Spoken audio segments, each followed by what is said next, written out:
Bom dia, queridos. Graça e paz do Senhor Jesus. Convido você a abrir a sua Bíblia em Filipenses, capítulo 2, do versículo 5 ao 11. Uma passagem que na Almeida Revista Atualizada recebe como título O Exemplo de Cristo na Humilhação. Filipenses 2, 5 a 11, o exemplo de Cristo na humilhação. Vamos fazer uma leitura alternada, irmãos. Diz o texto: tende em vós o mesmo sentimento que houve também em Cristo Jesus, pois ele, subsistindo em forma de Deus, não julgou como usurpação o ser igual a Deus.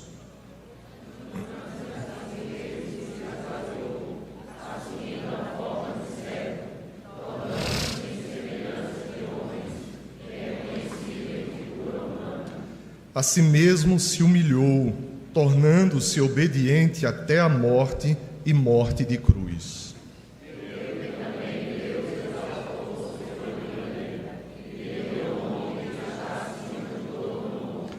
Para que ao nome de Jesus se dobre todo o joelho nos céus, na terra e debaixo da terra.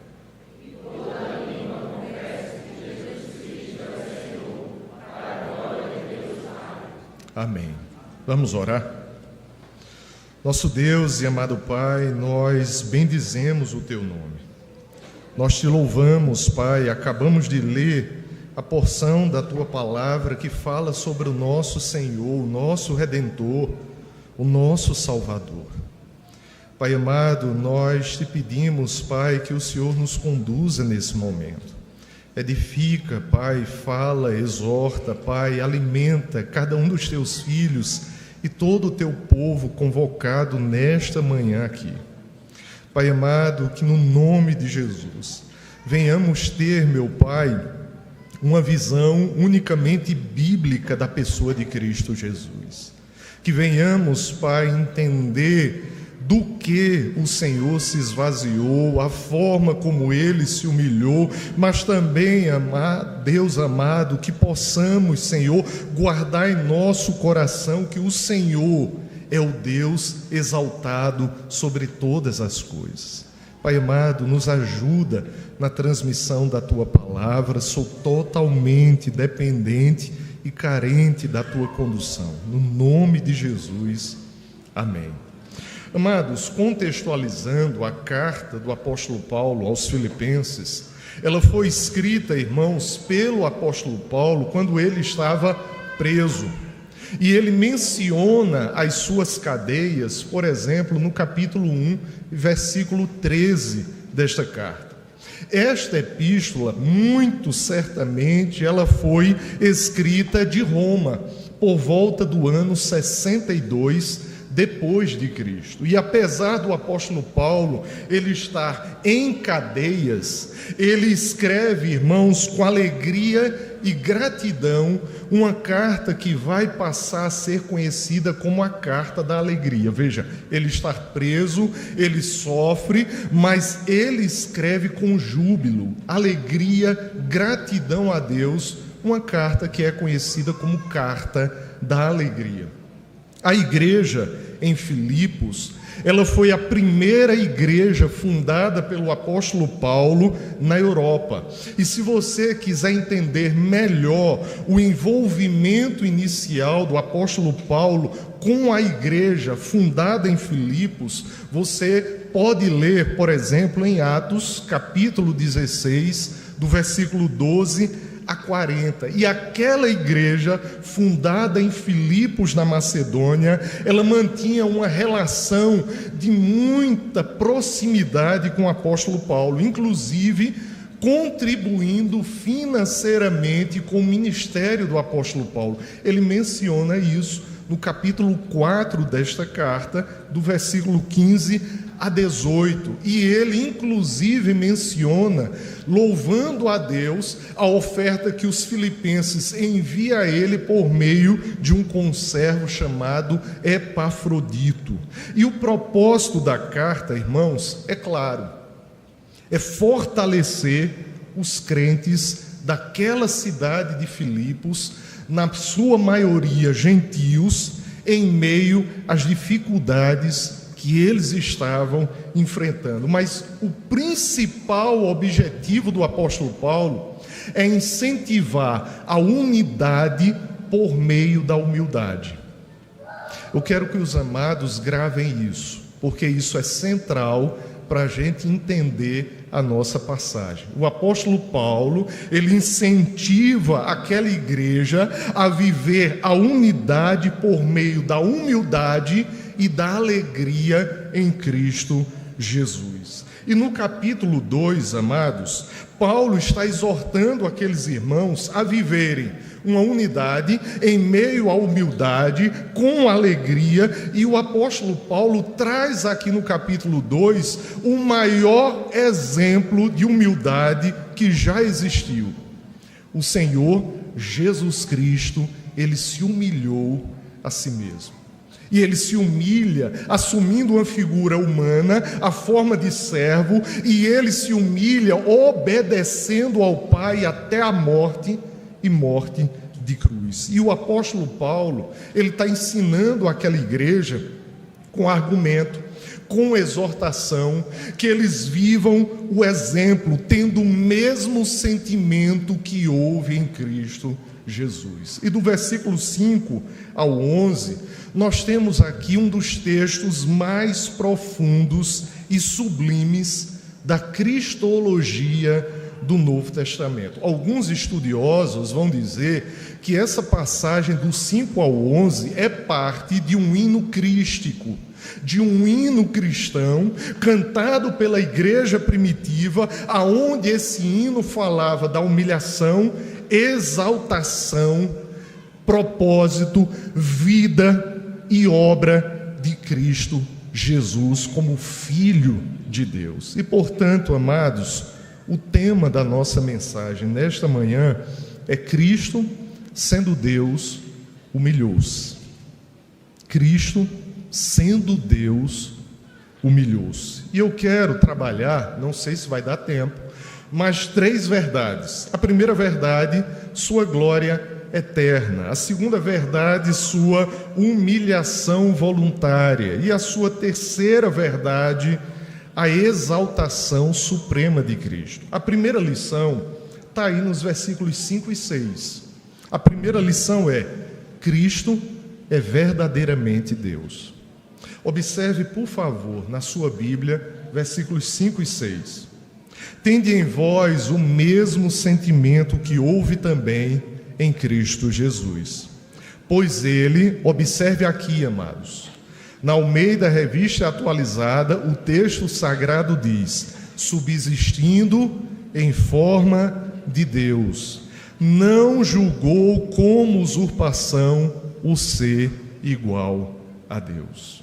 Amados, no versículo 6, essa expressão subsistindo em forma de Deus, no original grego, amados, indica a existência eterna do Filho como Deus. Não há dúvidas, amados, pela palavra de Deus, que Cristo é Deus. A palavra no original grego é morfê, é forma de Deus, e essa palavra, ela significa que Cristo, ele não somente tinha a aparência de Deus, mas ele era permanentemente, em sua natureza e em sua essência, divino. O nosso Senhor Jesus Cristo, ele não vem se tornar Deus em um determinado momento, nem em nenhum momento ele deixa de ser Deus. Ele é Deus eterno, ele é Deus desde toda a eternidade. É isso que Paulo ele está dizendo no versículo 6, quando ele diz subsistindo em forma de Deus. Muitas pessoas não entendem essa relação do esvaziamento que o apóstolo Paulo, ele vai falar, por exemplo, no versículo 7. Será que Cristo, ao se esvaziar, deixou de ser Deus? Será que Cristo, ao se encarnar, deixou de ser Deus? Não, ele não deixou de ser Deus. Ele subsiste em forma de Deus, e a palavra forma diz que essa natureza, essa essência, substância, ele não perde, é permanente, é eterna. Ele é o eterno Filho de Deus. William Hendrickson, comentando esse versículo, ele vai dizer o seguinte: o que Paulo está dizendo em Filipenses 2,6 é que Cristo sempre foi Deus e continuará sempre sendo Deus por natureza.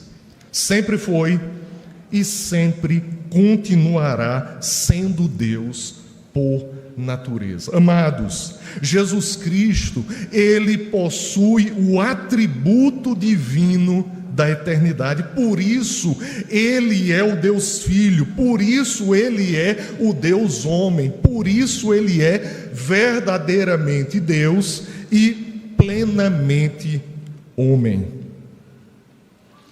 O apóstolo João, em João capítulo 1, versículo 1, vai dizer: no princípio era o Verbo, e o Verbo estava com Deus, e o Verbo era Deus.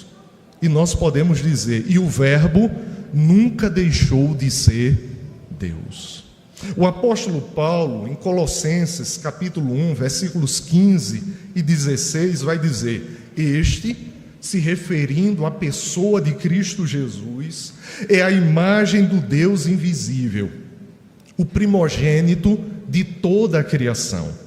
Pois nele foram criadas todas as coisas. Veja, o apóstolo Paulo está dizendo: Cristo, ele foi o Criador de todas as coisas, o Deus Criador, nos céus e sobre a terra, as visíveis e as invisíveis, sejam tronos, sejam soberanias, quer principados, quer potestades, tudo foi criado por meio dele e para ele enquanto Deus. Amados, quando Paulo diz que o Senhor não considerou, olhe mais uma vez o versículo 6, por favor.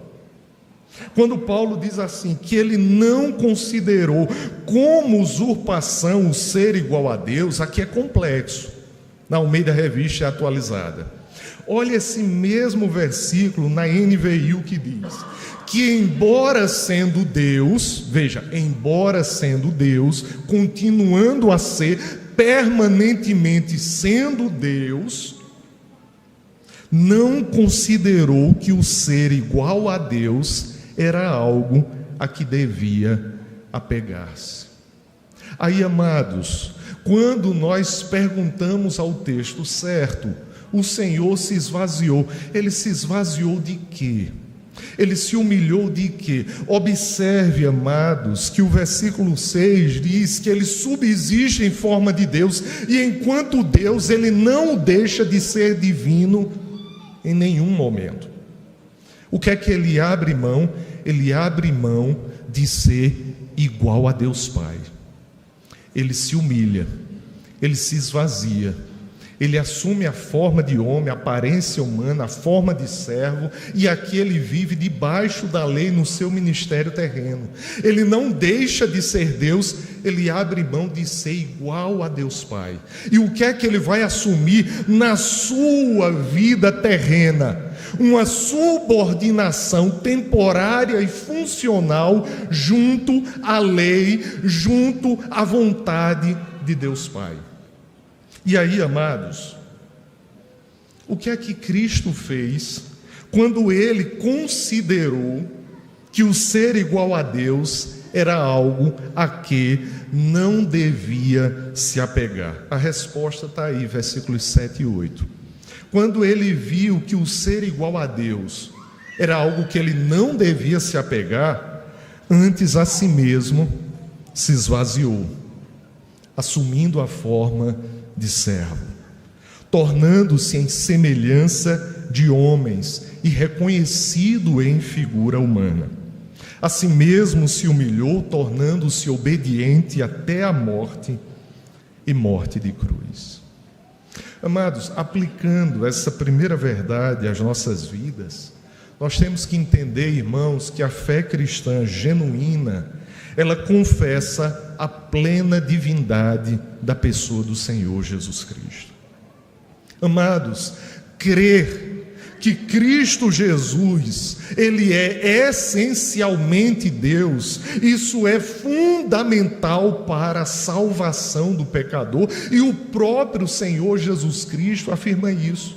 Lá em João capítulo 8, versículo 24, Ele vai dizer: por isso eu vos disse que morrereis nos vossos pecados, porque se não crerdes que eu sou, morrereis nos vossos pecados. Observe, o Senhor Jesus Cristo, Ele se apresenta como eu sou. Eu com E maiúsculo, sou com S maiúsculo. Ele se apresenta com a mesma fórmula divina que Deus. Ele se apresenta na antiga aliança para Moisés, quando comissiona o seu servo a libertar o povo no Egito. E Moisés pergunta: Senhor, como eu vou chegar lá? Eu vou me apresentar como? E Deus diz: você vai dizer ao meu povo que o eu sou enviou você a vós outros. Da mesma forma que Deus se apresentava no Antigo Testamento, Cristo se apresenta no Novo Testamento como o eu sou, como divino. E quem não crer nele morrerá nos seus pecados. É isso que ele está dizendo em João 8, 24. Amados, não podemos seguir um Cristo apenas humano, apenas simbólico. Ele é o Deus homem, o Deus eterno, criador, digno de adoração e obediência. E é necessário, amados, a gente afirmar isso, porque hoje em dia, apesar de vivermos numa modernidade tardia, numa pós-modernidade, ainda permanecem heresias, irmãos, cristológicas, heresias que vão reduzir Cristo a um líder revolucionário, um líder subversivo, um mestre da moralidade. Mas a igreja, irmãos, que é verdadeiramente corpo de Cristo, o reconhece como Deus homem. Verdadeiramente Deus, plenamente homem. E é necessário você e eu nos perguntarmos: eu confesso com o meu coração e a minha vida que Jesus Cristo é verdadeiramente Deus? Eu o tenho como Deus da minha vida? Eu o tenho como Senhor da minha vida? Amados, Cristo sendo Deus humilhou-se. A segunda verdade é que Cristo se humilhou a si mesmo. Observe versículos 7 e 8, por favor. Antes a si mesmo se esvaziou. Veja como o versículo 7 ele começa. No original grego, irmãos, o verbo esvaziar é kenu. Não significa, amados, que Jesus Cristo deixou de ser Deus. Essa é a tecla do sermão. Ele não deixou de ser Deus. Cristo, amados, ele não se despojou de seus atributos divinos. Ele jamais deixou de possuir a natureza divina. Mesmo no seu estágio, do seu estado de humilhação, ele não deixou de ser Deus. Aí, amados, o pastor Franklin Ferreira escreveu uma teologia sistemática. Nela ele diz: a encarnação foi mais uma aquisição de atributos humanos do que uma desistência dos atributos divinos. Observe, o que é que vai acontecer com nosso Senhor quando o verbo ele se encarna? Ele não perde os atributos divinos, mas somado aos atributos divinos, ele vai, amados, adquirir atributos humanos. Olhe mais uma vez para o versículo 6. A gente precisa voltar um pouquinho para avançar mais um pouco. O versículo 6 diz: pois ele, existindo em forma de Deus, está aí garantido que o Senhor Jesus Cristo é permanente e eternamente Deus. Não julgou como usurpação o ser igual a Deus. Então, quando você lê acerca do esvaziamento do nosso Senhor Jesus Cristo, isso não se refere a ele perder a natureza divina. Ele não perde, mas Jesus, ele vai abrir mão da igualdade com Deus. Amados, ele vai renunciar sua existência numa forma de igualdade a Deus. Cristo continua sendo essencialmente divino no seu ministério terreno, porém ele tornou-se funcionalmente subordinado ao Pai durante essa vida terrena. Ele não deixa de ser Deus, mas ele se esvazia, abre mão de ser igual a Deus Pai e vai assumir, irmãos, aquilo que nós já estudamos na escola bíblica dominical. Nós já estudamos a diferença entre trindade ontológica e trindade econômica. Trindade ontológica é o relacionamento de Deus para dentro da trindade. E a trindade econômica é o relacionamento das três pessoas da trindade com a criação, a providência e a história da redenção. Cada uma pessoa da trindade, economicamente e funcionalmente, tendo um papel.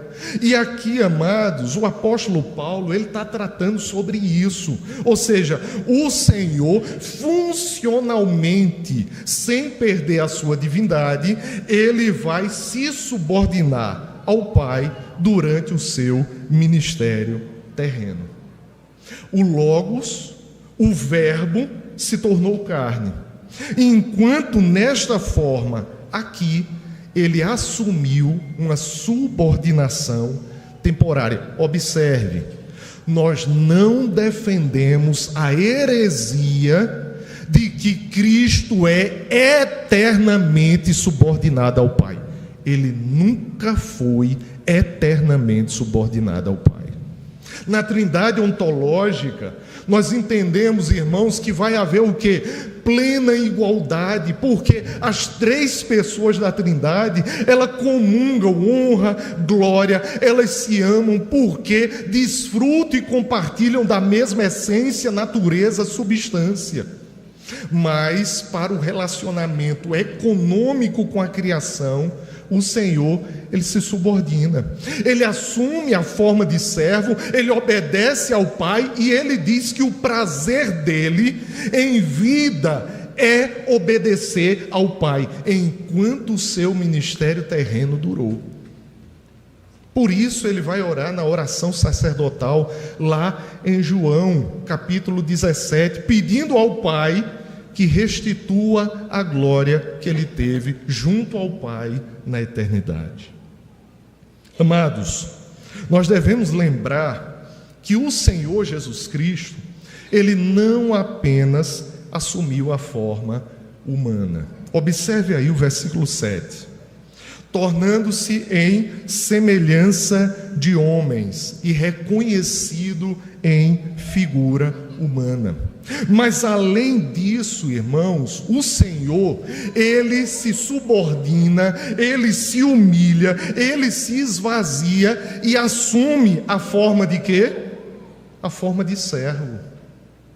Um servo com S maiúsculo. Observe o versículo 8.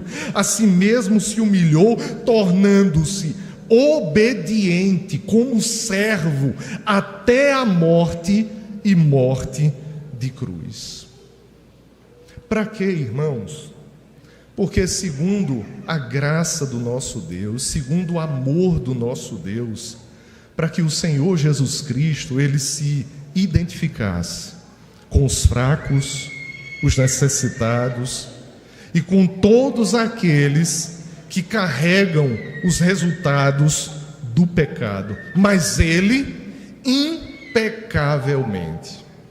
Cristo, irmãos, ele se identifica com o fraco, necessitado, pecador, mas ele sem pecado, amados. Tudo isso está incluso na sentença: a si mesmo se esvaziou.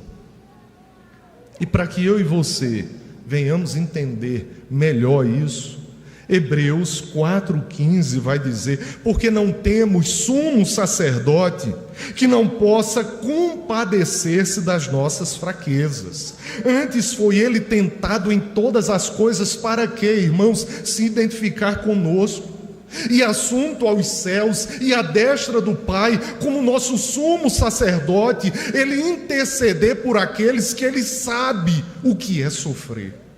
E observe a parte final do versículo: tudo isso sem pecado, de forma impecável. Mas, amados, se Cristo ele não deixou a sua divindade, então do que ele se esvazia? O que foi que o Senhor Jesus Cristo ele renunciou humildemente por amor de nós? Vou trazer 4 elementos. Ele renunciou, irmãos, à sua relação favorável com a lei de Deus. Ele renunciou à sua relação favorável com a lei de Deus. Ou seja, no céu não pesava sobre Cristo nenhuma obrigação, irmãos, quanto à lei de Deus. Ele é santo, plenamente santo, santíssimo. No céu, amados, nenhuma carga de culpa estava sobre o Senhor Jesus Cristo. Mas o que é que vai acontecer? Ele se encarna. E ao se encarnar, irmãos, ele assume o quê? A nossa culpa. E ao se encarnar, irmãos, ele vai viver debaixo do quê? Debaixo da lei de Deus para cumpri-la. Amados, quando Cristo se esvazia, ele vai renunciar à sua relação favorável com a lei divina. Em segundo lugar, ele vai renunciar às suas riquezas. E Paulo fala sobre isso. Em 2 Coríntios, capítulo 8, versículo 9, Paulo vai dizer: pois conheceis a graça de nosso Senhor Jesus Cristo, que sendo rico, se fez pobre por amor de vós, para que pela sua pobreza vos tornasseis ricos. Veja, ele renuncia às suas riquezas, como Deus igual a Deus Pai. Uma terceira verdade: ele renunciou à sua glória celestial. Na oração sacerdotal, Jesus Cristo ele diz o seguinte em João 17,5: e agora glorifica-me, ó Pai, contigo mesmo, com a glória que eu tive junto de ti antes que houvesse mundo. E a quarta verdade: ele renunciou o livre exercício da sua autoridade. Por quê? Porque de fato ele se tornou servo.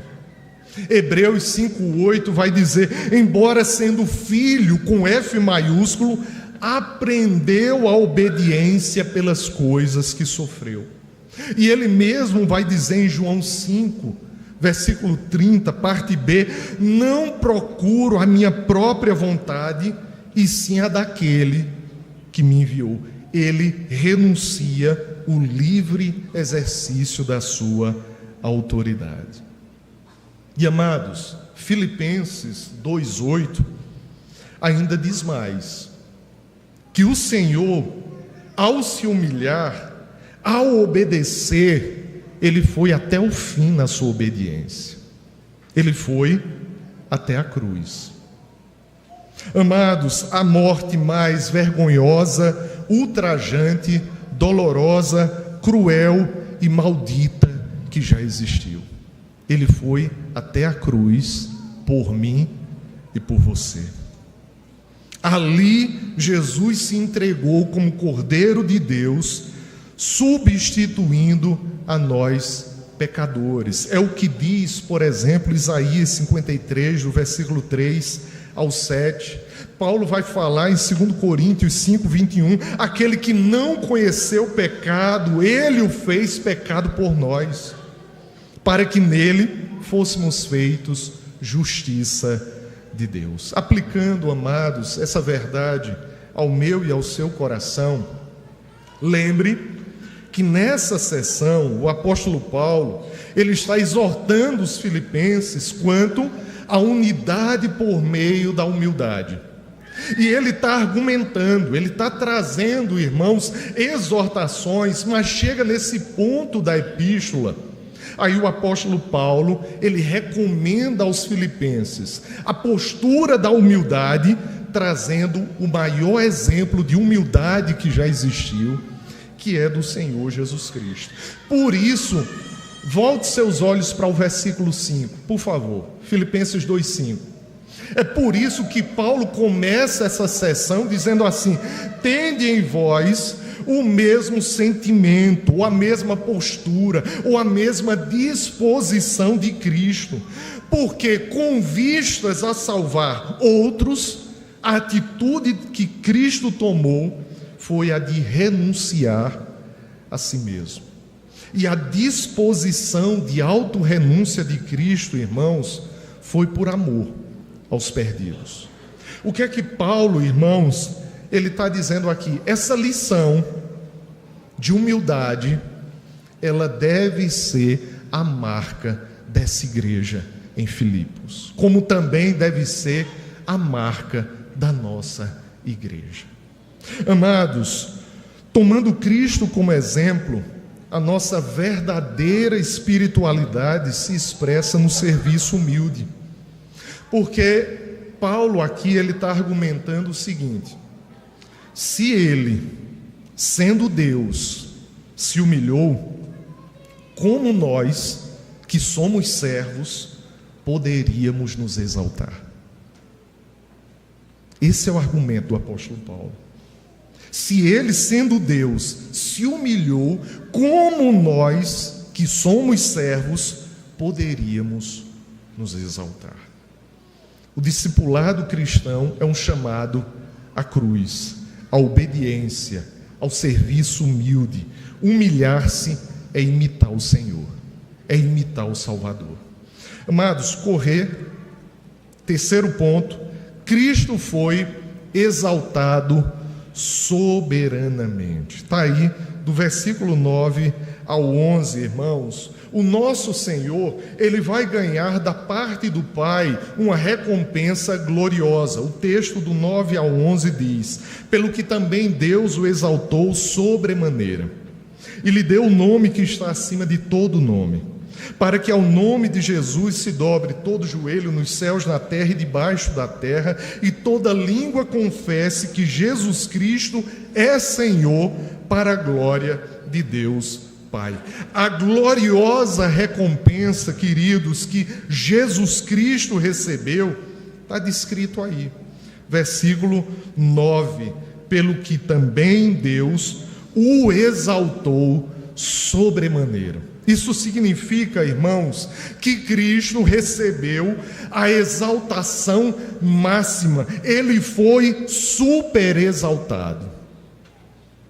Eu e você, nós temos como Senhor e Salvador aquele que não existe ninguém ou nada superior a Ele, acima dele, mais exaltado que Ele. Ele foi exaltado ao máximo. Ele foi super exaltado pela sua obediência à vontade do Pai. E aqui, amados, está incluso a ressurreição, a ascensão e a coroação de Cristo. A exaltação de Cristo foi a resposta de Deus Pai para a sua humilhação e obediência até a morte.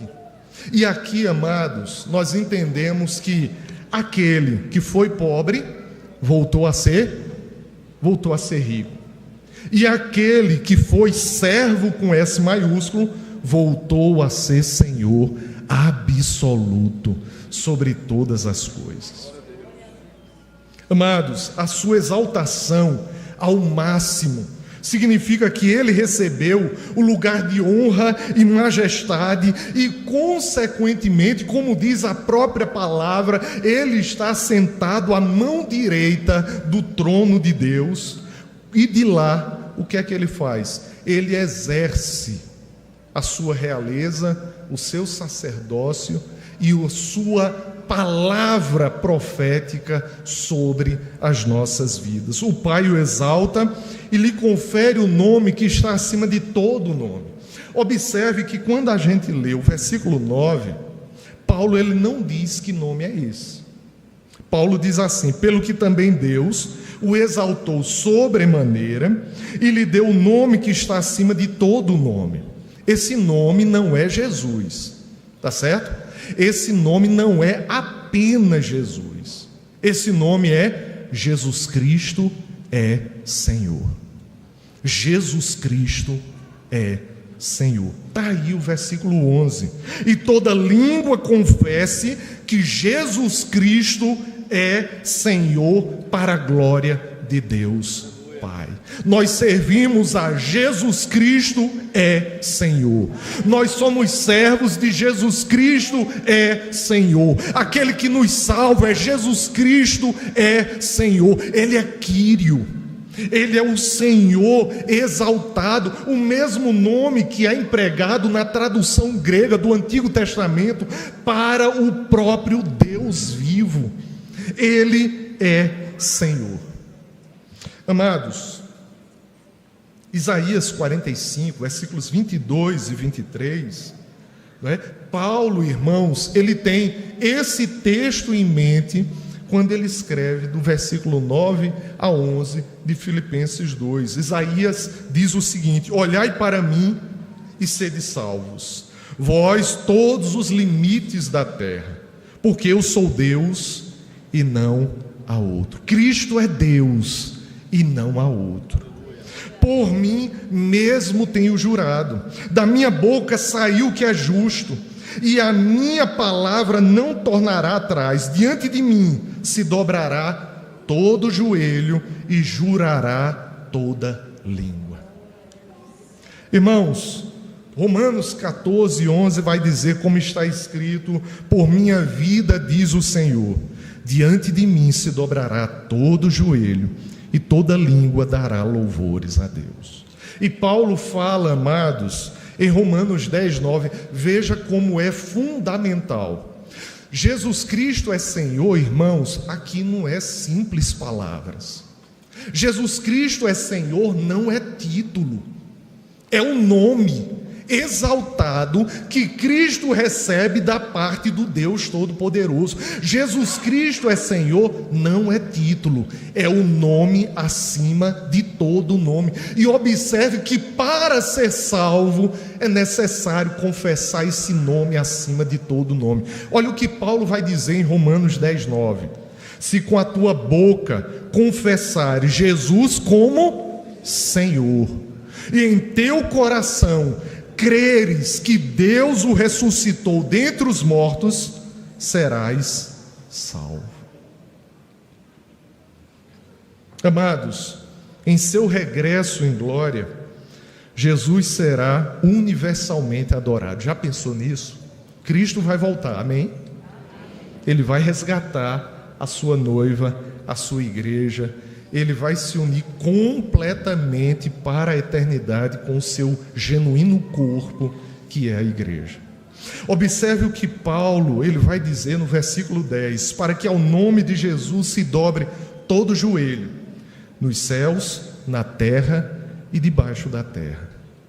Amados, Paulo aqui está dizendo que os anjos que não se rebelaram contra Deus, os querubins, os serafins e até mesmo os arcanjos, junto com os seres humanos redimidos em glória, irão confessar de forma alegre, com intenso júbilo e regozijo, e vão se ajoelhar perante esse Deus com o maior prazer de suas vidas.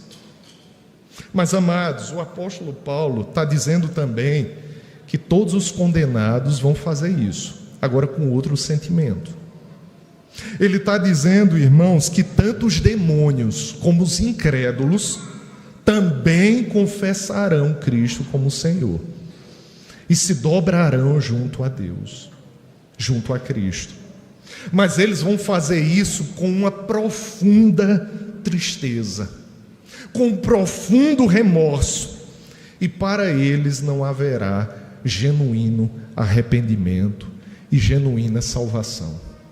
No seminário, eu ainda lembro de uma aula aonde o nosso professor de Antigo Testamento e hebraico, ele dizia assim: naquele dia, os ímpios, os incrédulos, os não salvos, eles vão querer permanecer de pé.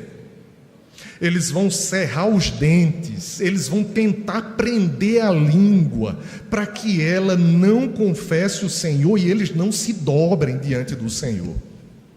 Mas aí ele diz: não há língua enrolada nesse dia, não há língua presa. Eles vão tentar não confessar, mas vão ter que confessar Jesus como Senhor.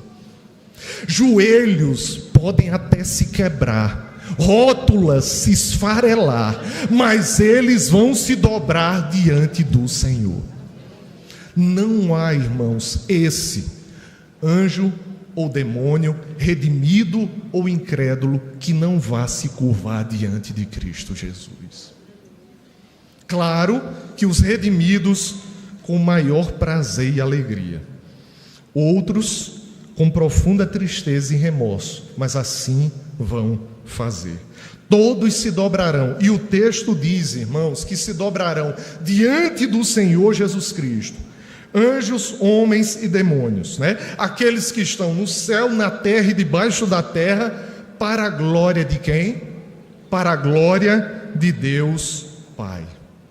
E a gente observa, amados, que a coroa de espinho foi substituída por uma coroa de glória. O madeiro vergonhoso se tornou o trono do Deus todo vitorioso. Aquele que foi desprezado, como o profeta Isaías profetizou, é agora o Senhor de absolutamente tudo. E a aplicação, irmãos, ela é muito breve.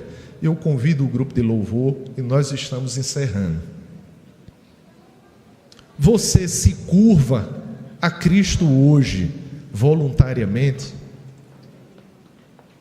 Você hoje se curva diante do Senhor Jesus Cristo, o reconhecendo como Senhor e Salvador da sua vida, voluntariamente, com prazer?